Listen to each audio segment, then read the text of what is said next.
Bonjour à toutes et à tous. Oui, je vous fais un petit tutoriel, enfin une petite vidéo, disons, explicative sur la Brother Lock 2104D que j'ai acquis il y a plus ou moins 2 ans, après avoir eu une expérience, on va dire, je sais pas trop quel terme utiliser, une mauvaise expérience, on va dire limite douteuse avec la Singer. Alors je dis limite douteux parce que ce que je comprends pas, c'est qu'au niveau des commentaires que j'ai reçus et des autres tutos que j'ai pu observer, il y en a qui se débrouillent tout à fait bien avec cette surjetteuse Singer. Moi, ça n'a pas du tout été.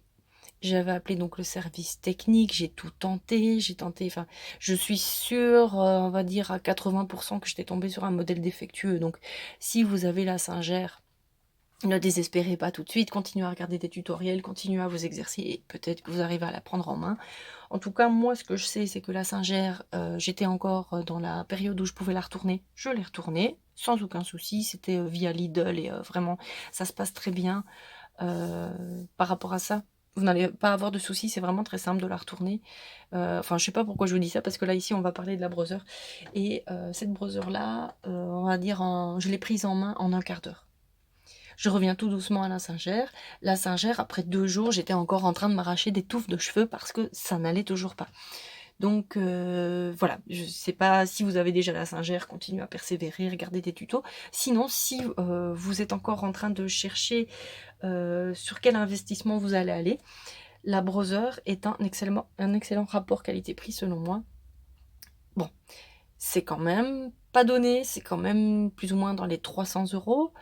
Quand on dit que la Singer, vous allez l'avoir à chaque fois dans les 150 €, parce que oui, petite parenthèse, elle est toute l'année soi-disant à 250-300 €, sauf que toute l'année, vous l'avez en réduction à 50 %.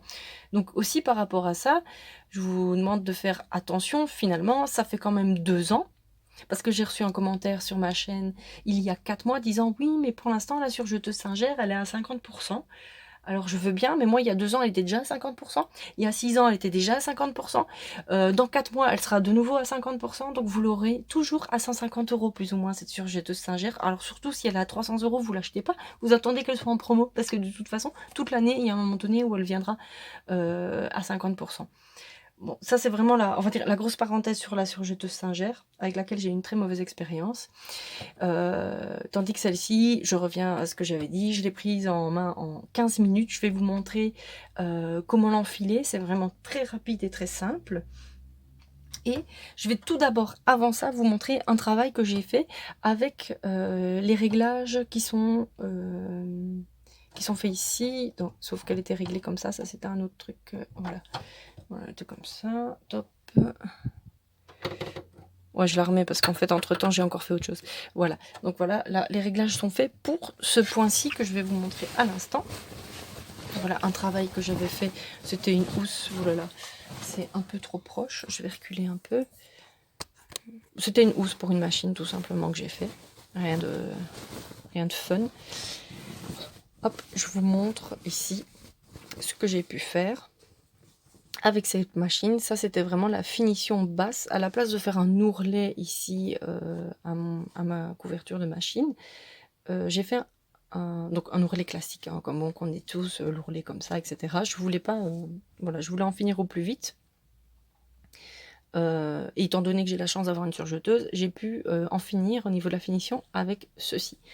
Donc regardez-moi ça, c'est vraiment magnifique, c'est esthétique. Et ça s'appelle ici un ourlet roulé, ou alors ça s'appelle aussi un point de surjet étroit. Ça, c'est quelque chose que vous pouvez faire en enlevant une des 2 aiguilles de votre surjeteuse et en réglant 2-3 paramètres de tension. Hop, voilà. Avant ça, je l'avais utilisé pour faire les coutures intermédiaires, enfin au niveau des arêtes. Avec 2 aiguilles et d'autres réglages, vous obtenez ceci. Ici, c'est un tissu qui ne s'effiloche pas. J'ai utilisé la surjeteuse pour coudre beaucoup plus vite. Et en même temps, ça fait une jolie finition, mais c'était pas nécessaire. Vu que ça s'effiloche pas, c'est vrai que ce point de surjet, si vous allez le faire sur les tissus en coton qui vont s'effilocher, etc., ça retient tous les fils à l'intérieur et ça empêche le tissu de s'effilocher. En plus de ça, comme vous avez deux lignes droites comme ça ici, vous avez 2 points qui sont cousus par les aiguilles en ligne droite. Ça vous fait en fait comme une double couture, c'est beaucoup plus résistant. Ça, c'est un peu l'avantage aussi d'avoir une surjeteuse, je trouve. Alors, je vais vous montrer comment, sur quel réglage était mis la machine pour faire ces tourlets roulés. Ensuite, je vais reparamétrer la machine pour pouvoir vous refaire un petit test, enfin vous montrer comment enfiler la machine, comme c'est simple à faire, et vous montrer un petit test ici sur, pour un ourlet classique, enfin pas un ourlet, un surjet classique. Voilà, on va y arriver. Donc, pour faire l'ourlet roulé, moi je me suis basée, je suis venue donc, au manuel d'utilisation parce que c'est pas quelque chose que je fais tout le temps. Et donc j'ai été ici dans... Non, c'est pas là. En fait... Oui, voilà. Point de surjet étroit, ourlet roulé. Ils expliquaient bien qu'il fallait enlever l'aiguille de gauche, laisser l'aiguille de droite, retirer le doigt mailleur. Ça, je vais vous montrer ce que c'est. Le compartiment, on peut le ranger. Et ensuite, les paramètres à régler. Donc, vous avez la molette de largeur de point à régler. Enfin, voilà. Vous voyez ici tous les paramètres à régler. Et ensuite, ici, au niveau du tableau, il vous explique même comment régler les tensions. Tension, c'est ici que ça se règle en fonction du travail que vous voulez effectuer. Je vais revenir là-dessus un petit peu plus loin. Donc, je vais vous montrer ici les réglages pour l'ourlet roulé. Et un peu vous expliquer les différentes parties de la machine aussi et à quoi ça sert. Alors, avec cette molette-ci, vous allez régler la largeur du point. La largeur du point, c'est comme sur une machine à coudre classique. En général, on le met sur 5. Et moi, pour tous mes travaux, je le mets sur 5. Mais si vous voulez faire un surjet plus large, et on va dire, ça aura un but un peu plus décoratif, je pense, vous pourrez aller le régler sur 5 ou 6 ou 7. Moi, je le laisse toujours sur 5. Ici, au niveau des disques de tension, je l'avais réglé donc pour l'ourlet roulé. 4, celui-ci, vous voyez, l'aiguille n'est pas montée, donc il n'y a pas de fil qui passe. Ceci correspond à l'aiguille droite. Alors là, je vais faire attention parce que je me trompe toujours entre les deux ici. Ici, au niveau de ce boucleur-ci, c'est le boucleur inférieur. Boucleur supérieur, l'aiguille droite, l'aiguille gauche. Vous avez un petit schéma, c'est-à-dire que si vous n'avez pas le manuel, pour pouvoir vous repérer sous la main, vous avez tout qui est super bien noté sur la machine. Vous voyez ici par exemple que le boucleur, que je ne me trompe pas, c'est l'inférieur, que le boucleur inférieur va avoir un effet sur le petit point qu'il y a à l'extérieur du tissu. Ici on voit bien le schéma du surjet comme ça, point extérieur, je ne sais pas trop comment l'appeler, bon. Vous voyez que le boucleur supérieur, lui, va plutôt gérer la boucle complète que le surjet. Je ne sais pas si ça vous aiderait que je vous remontre peut-être le surjet en vrai. Donc, hop. Où est-ce qu'il est? Voilà, la boucle, vraiment les petites vaguelettes qui sont formées, ça c'est le boucleur supérieur qui va s'en charger. Ici, vous voyez, il y a comme une petite ligne noire ici à l'extérieur, ça va être le boucleur vraiment j'arrive pas à retenir. Donc ça va être le boucleur inférieur qui va s'en charger. Et les aiguilles, alors peut-être il faut mettre le schéma dans l'autre, enfin en fonction du schéma, dans l'autre sens. Hop. Toc, toc. Voilà. Au niveau des aiguilles, par rapport au schéma que vous voyez ici, toc toc toc, c'est le petit point qui est cousu en ligne droite ici à l'extérieur qui est géré par l'aiguille droite, et l'aiguille gauche c'est le point qui est vraiment à ras-bord externe du surjet. Voilà, donc si vous avez un souci avec un fil ou quoi, vous savez à quoi c'est lié en fonction comment dire, du rendu de votre surjet. Si jamais vous voyez qu'il manque un point, par exemple, s'il y a un point qui n'est jamais cousu ici à l'extérieur, vous savez que c'est un souci qui est lié avec l'aiguille gauche et que donc vous devez réenfiler la machine entièrement ou alors changer l'aiguille gauche si c'est l'aiguille qui est pliée, cassée ou endommagée. Voilà, vous pouvez déterminer d'où vient le problème grâce à ça. Alors, donc ça, j'ai expliqué, c'est pour régler donc la largeur du point.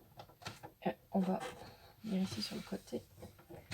vous montrer les autres molettes. Ça, c'est le volant pour relever, abaisser ou relever le pied.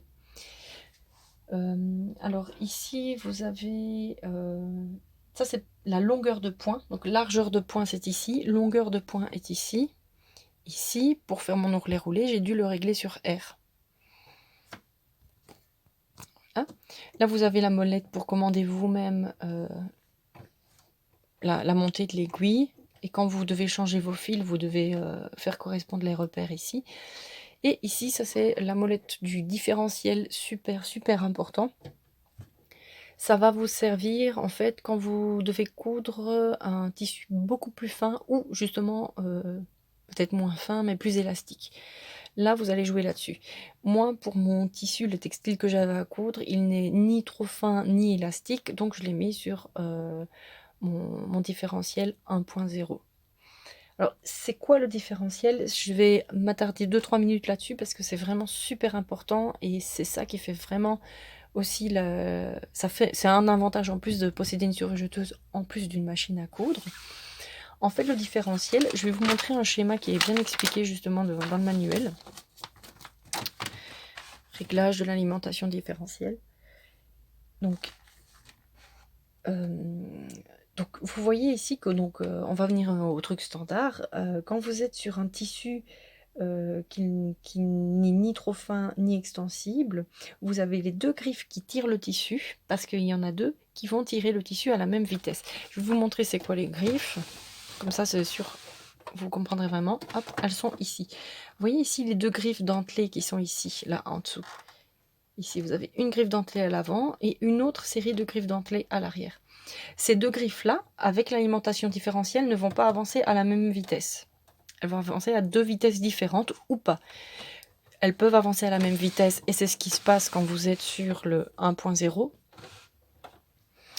Si vous allez sur le 0.7, je vous fais un petit zoom sur la molette. Vous voyez ici le petit schéma où on voit un morceau de textile avec deux flèches qui vont vers l'extérieur. En fait, ça signifie que quand vous êtes en 0.7, l'effet que le différentiel aura sur le tissu, c'est qu'il va l'étirer. Donc les griffes vont aller dans un sens, on va schématiser en disant qu'elles font comme ça un peu à l'extérieur, pour étirer votre tissu et vous éviter qu'il se racrapote quand par exemple vous êtes sur un tissu trop fin ou un voilage qui aura tendance du coup à faire des plis et à se rouler sur lui-même. Grâce à l'alimentation différentielle, vous pourrez justement corriger ce souci. Si par contre vous allez sur le 2.0, là vous voyez le petit schéma ici, deux flèches qui vont vers l'intérieur, ça veut dire que l'effet sur le tissu sera de le rapprocher. Donc ça vous allez l'utiliser sur un tissu qui serait trop du jersey ou voilà. Moi j'utilise beaucoup de Minky. Un tissu comme ça qui est fort extensible, mais vous allez le régler sur 2.0 et là les griffes vont aller dans ce sens-là et plutôt l'empêcher de s'étirer justement en faisant un mouvement un peu inverse. Voilà. Donc voilà, je voulais bien revenir là-dessus parce que ça c'est vraiment super super important. Hop. Et voilà. Maintenant, je vais venir 2-3 minutes sur le mode d'emploi. Je vais vous le présenter parce qu'il est vraiment super super bien fait. On va le parcourir vite fait et ensuite on passe à l'enfilage de la machine. Donc là, vous avez l'index avec tous les noms de boucleurs, enfin les boucleurs inférieurs, supérieurs, enfin toutes les pièces de machine, comme dans tous les index. Voilà, les 2-3 pièces que vous pouvez rajouter. Et alors ici, ça commence, donc il commence à vous expliquer que vous pouvez désactiver le couteau. Ça, je vais vous le montrer plus loin. Pour lever le pied, régler la longueur du poing, la largeur du poing, etc. Ça, je viens de vous l'expliquer. Le seul truc que j'ai pas expliqué, c'est ceci. Et c'est parce que je l'ai pas expliqué, parce que je l'utilise jamais. Vous pouvez régler la pression du pied de biche sur le tissu. Peut-être que ça peut être utile de le régler sur les tissus fins, je sais pas. En tout cas, je l'ai jamais fait, mais ça, vous allez le régler ici. C'est tout simplement avec cette molette que moi, je n'ai jamais utilisée. Un peu plus loin, un tableau avec tous les soucis que vous pourriez avoir sur le surjet. Si votre surjet n'est pas très joli ou qu'il y a un souci, vous venez vous référer ici. Vous allez peut-être reconnaître le souci que vous avez sur votre tissu. Et en fonction de ça, ils vont vous rediriger. Par exemple ici, si vous avez comme ça votre tissu qui fronce. Alors il vous explique que soit c'est le fil de l'aiguille gauche qui est trop tendu, ou le fil de l'aiguille droite qui est trop tendu si vous êtes sur cette photo-ci. Et alors la solution, relâcher donc le fil de l'aiguille gauche, relâcher le fil de l'aiguille droite. Voilà, ça c'est au niveau des disques de tension. Et il vous montre à la fin le résultat que vous devriez obtenir. Voilà, je passe. Voilà, même ça, c'est la même chose ici, un petit tableau avec les soucis que vous pourriez avoir. Il vous montre comment on peut reconnaître si une aiguille est droite, pas droite, abîmée, pas abîmée. Donc voilà, il vous explique comment enlever et remettre une aiguille. Ça, vous allez le faire à l'aide d'un petit tournevis qui est fourni avec. Voilà, différentes pièces, différents emplacements.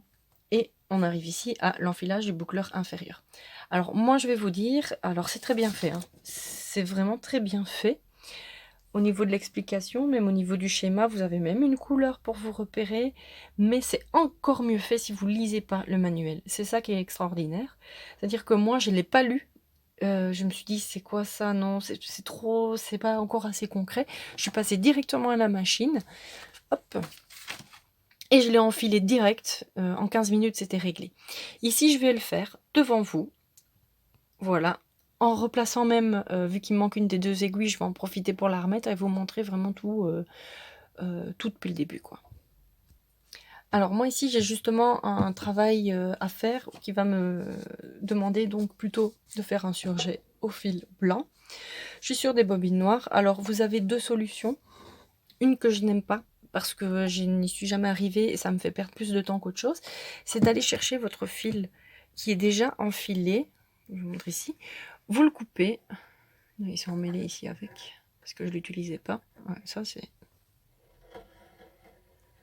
Ça a failli faire catastrophe ici. Hop, on va dire ça comme ça. Soit vous allez couper ici le fil et vous venez faire avec un petit nœud, rejoindre le nouveau fil de la nouvelle couleur de votre bobine. Ensuite, quand la machine va s'actionner, le nouveau fil sera tiré et voilà. Alors ça fonctionne pour les boucleurs. Par contre, au moment où il faut passer dans les aiguilles, j'ai peut-être pas la technique, mais mon nœud, même s'il est tout petit, il passe pas à travers le chat de l'aiguille. Et donc le fil, quand il arrive ici, il casse. Et donc j'ai perdu mon temps pour rien. Ça me prend plus de temps de couper le fil, de faire un nœud, que de la réenfiler complètement. Donc, je vais me positionner ici pour commencer. On va donc la réenfiler complètement. Pour la réenfiler, vous procédez toujours dans cet ordre-là. Vous allez tout simplement de droite à gauche, tout simplement. Ici, j'enlève toutes les bobines. Je reviens quand elles seront enlevées. Bon, je reviens avant qu'elles soient enlevées. Je vais vous montrer quand même, on ne sait jamais au cas où, hop, comment enlever. Vous voyez ici, il y a un gros nœud, tous les fils sont reliés, tout simplement. Vous allez couper, hop, et voilà. Maintenant, tous vos fils sont libérés et vous pouvez les tirer comme ça à travers la machine. Et voilà. Hop.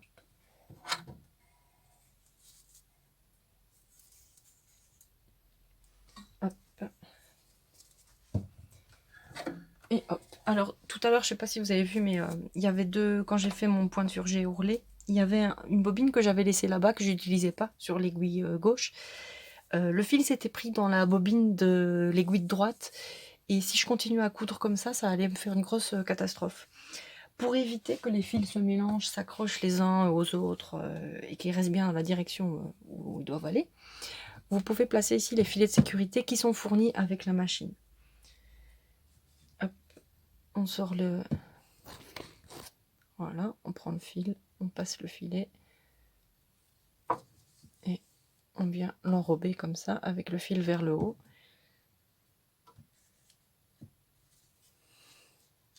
Voilà. Voilà, je vais faire ça comme ça pour les 4 aiguilles, pour les 4 bobines, pardon, enfin les 4 cônes carrément. Ici, je viens la poser sur un, comment dire, c'est une cale pour tenir les cônes. Vous avez aussi d'autres cales qui sont fournies avec. Quand vous utilisez plutôt des bobines, je vais vous le montrer, des bobines comme des grosses bobines de couture, vous avez ici ces cales-ci pour pouvoir les maintenir, et les filets de sécurité qui est avec. Vous avez aussi la petite brosse pour l'entretien des engrenages, pour enlever les poussières, et 2-3 autres choses qui sont fournies avec, que je vais vous montrer plus tard. Donc voilà, là j'ai placé mes 4 bobines enroulées dans les filets. J'ai préparé les fils à son emplacement. Maintenant, on va rajouter l'aiguille de gauche.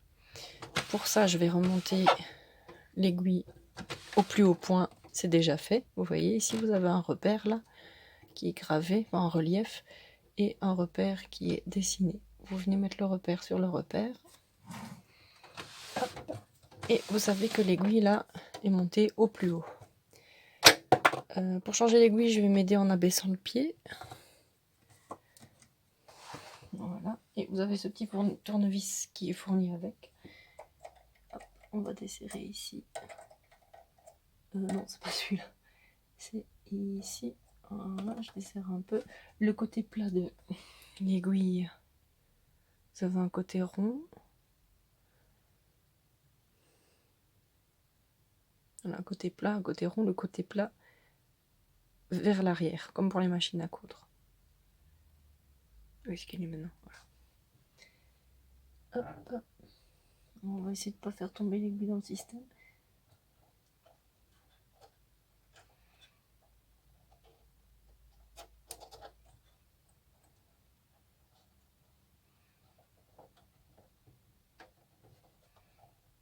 Hop. Et voilà. Elle est un petit peu plus haut que l'aiguille de droite. Et on serre. Voilà. Je serre un petit peu l'autre. C'est nickel. Donc maintenant, pour enfiler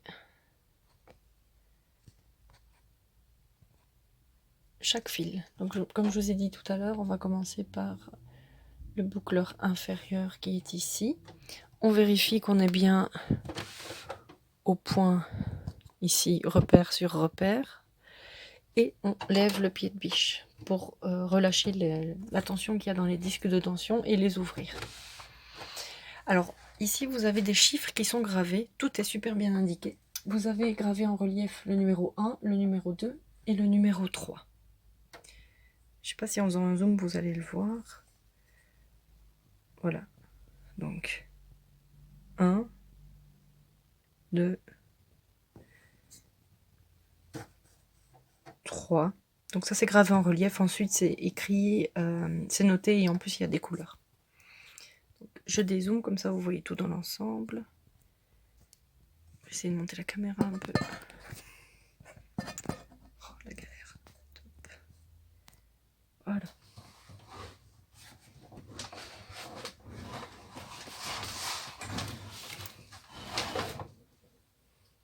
Donc on passe le fil par le trou ici, numéro 1. Je passe dans l'encoche numéro 2, de façon à revenir vers l'avant. On glisse ici dans le trou numéro 3. Hop. Voilà. On passe entre le disque de tension. Facile.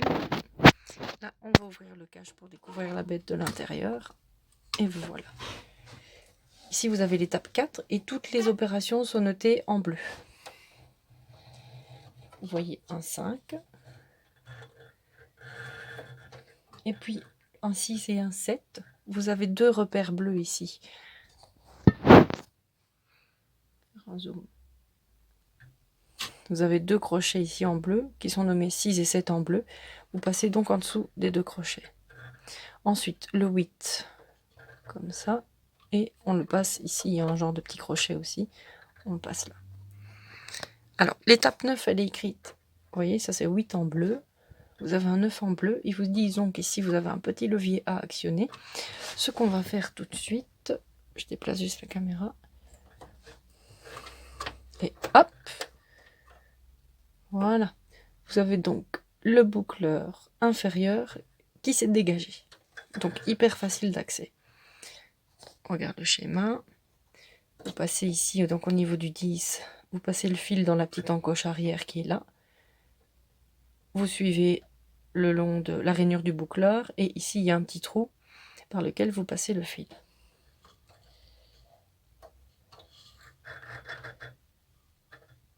Là on va s'aider de la petite pince à épiler qui était fournie avec.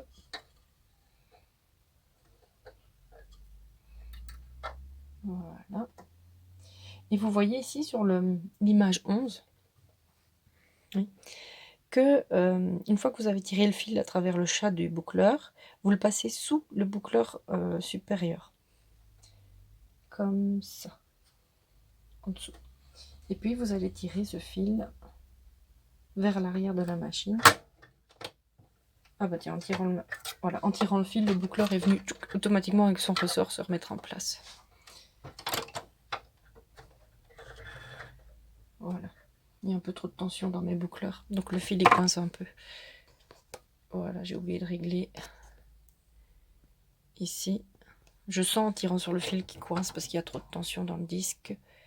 Je vais diminuer la tension en le mettant sur 4 standards partout. Voilà.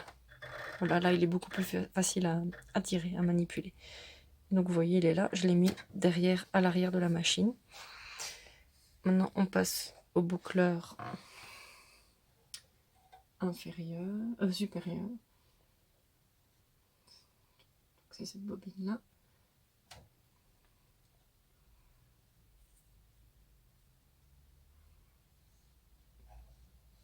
Hop. 1, 2, 3, 4. Alors, le 5 en vert, c'est de ce crochet-ci. Le 6 en vert, vous voyez, là c'est bleu, là c'est vert. Je ne sais pas si on voit vraiment à la caméra. Donc je passe uniquement à travers, en dessous du premier crochet. Et le 7 vert ici. Ensuite, 8, on passe donc dans le boucleur supérieur, qui est là.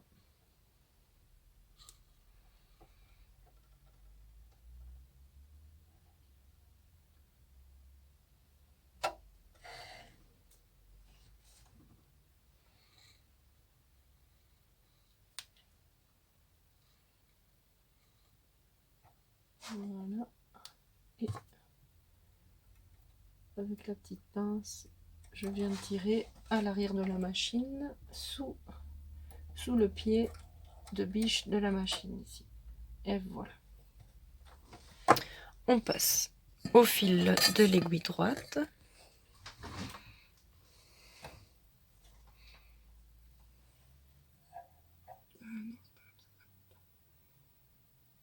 Un, 2, 3,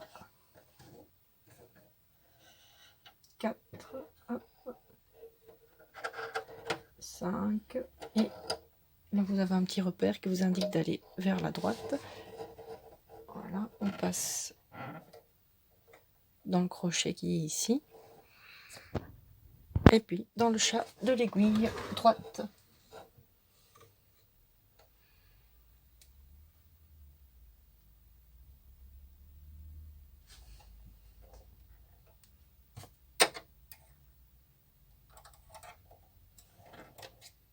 En dessous du pied.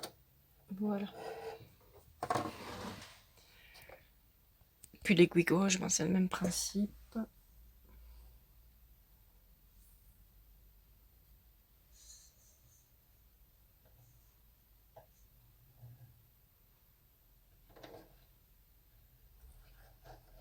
À gauche du repère. Tac.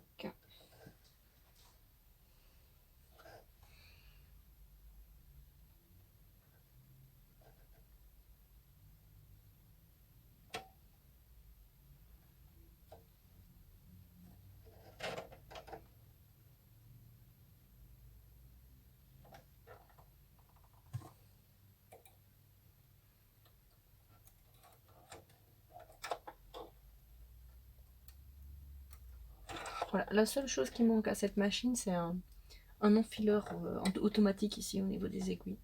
Mais bon, elle serait beaucoup plus chère si il y en avait un. Donc voilà, là la machine est enfilée, je la mets en route tout à l'heure et je vous montre que ça va fonctionner directement en fait. J'en profite que le cache est ouvert pour vous montrer comment on peut ranger les pièces. Là c'est le doigt mailleur qui avait été retiré tout à l'heure. D'ailleurs, j'espère que ça va pas poser problème, qu'il n'ait pas été mis tout de suite. On va voir ça. Donc, je l'enfile. Vous voyez ici, il y a un genre d'encoche. Ici, un genre de clip comme ça. On vient glisser le doigt mailleur.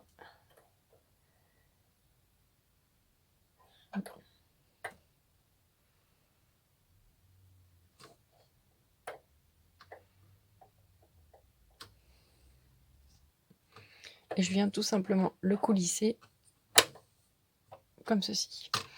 J'en profite aussi pour vous montrer la possibilité de désactiver le couteau. Donc le couteau, c'est cette espèce de... Je sais pas si vous... Ici, cette espèce de petit crochet comme ça, très très bien aiguisé.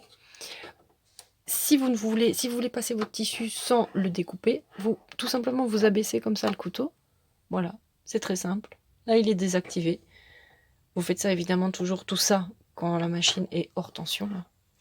Et là, vous le réactivez. Voilà, voilà. Au niveau des accessoires qui sont fournis avec, que vous pourrez ranger ici, vous avez un petit kit d'aiguilles. La petite pince pour faire passer les fils que vous venez ranger comme ceci. Le petit tournevis pour remplacer les aiguilles qu'on vient ranger ici. Et là, c'est quand vous n'utilisez pas le doigt mailleur que vous venez le ranger ici. Donc voilà.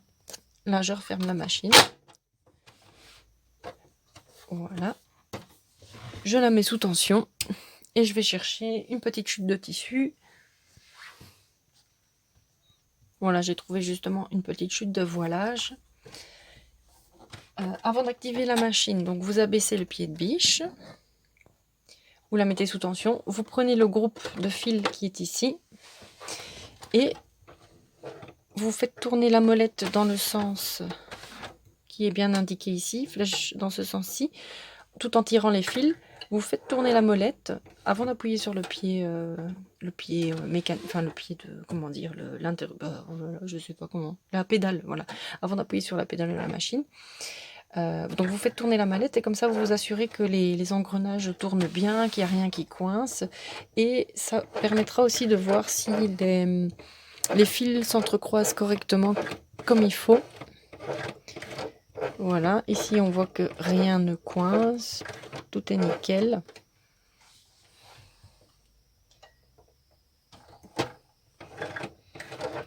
Et on va pouvoir maintenant actionner la pédale.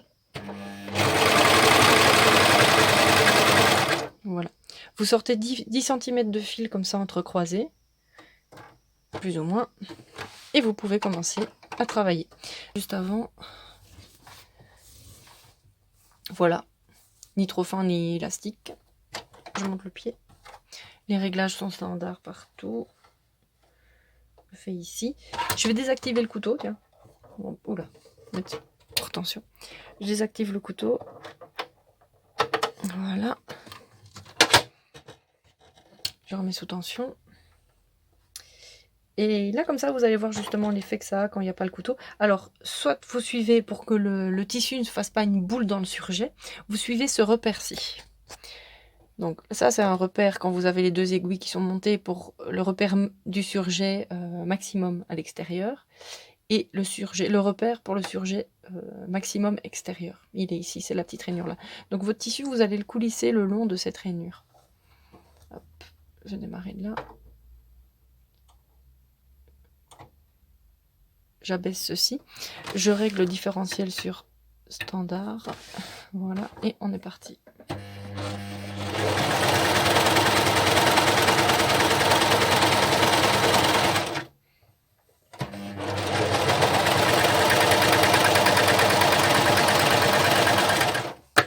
Et voilà. Donc vous avez un surjet qui pour moi est satisfaisant. Il y a quand même encore une petite vaguelette là qui revient ici sur l'intérieur. Donc il y aurait peut-être éventuellement une petite tension à régler, mais pour moi ça, c'est déjà quelque chose de tout à fait satisfaisant. Donc voilà. Alors certes la vidéo était un peu longue, c'est vrai, j'ai un peu vu, comment dire, j'ai un peu parcouru toutes toutes les possibilités qu'il y a, que vous pouvez faire, donc toutes les possibilités créatives que vous pouvez faire donc avec cette machine. Elle est assez complète pour son prix. Enfin ça, donc ça à mon avis, je pense que je l'ai déjà donné. C'est une machine que j'adore vraiment. J'espère que cette vidéo vous plaira et surtout qu'elle vous sera utile si jamais vous envisagez l'achat d'une surjeteuse. Il y a juste une chose que j'ai oublié de vous montrer, c'est une fonction importante quand même. Si vous devez travailler sur une pièce roulée assez petite, vous avez la fonction main libre, bras libre. Voilà, ça je vous avais pas encore montré, où vous pouvez venir passer en fait votre tissu, un tissu circulaire comme ça autour. Il y a aussi la possibilité de faire ça. C'est pour certains ouvrages quelque chose de très important qu'il n'y a pas sur toutes les machines. Donc ça, vous devez aussi en tenir compte quand vous choisissez votre machine. Donc voilà, maintenant je pense que j'ai tout dit sur la machine. Si cette vidéo vous a plu, n'hésitez pas donc à liker la vidéo et à vous abonner à ma chaîne si vous désirez donc fournir un petit coup de pouce à ma chaîne, et également si vous désirez avoir d'autres tutoriels couture ou autre, parce qu'en fait j'ai des vidéos qui concernent un peu tous les sujets créatifs sur ma chaîne. Si ça vous intéresse, je vous invite donc à rejoindre mon groupe, ma chaîne, et je vous dis à très bientôt. Au revoir.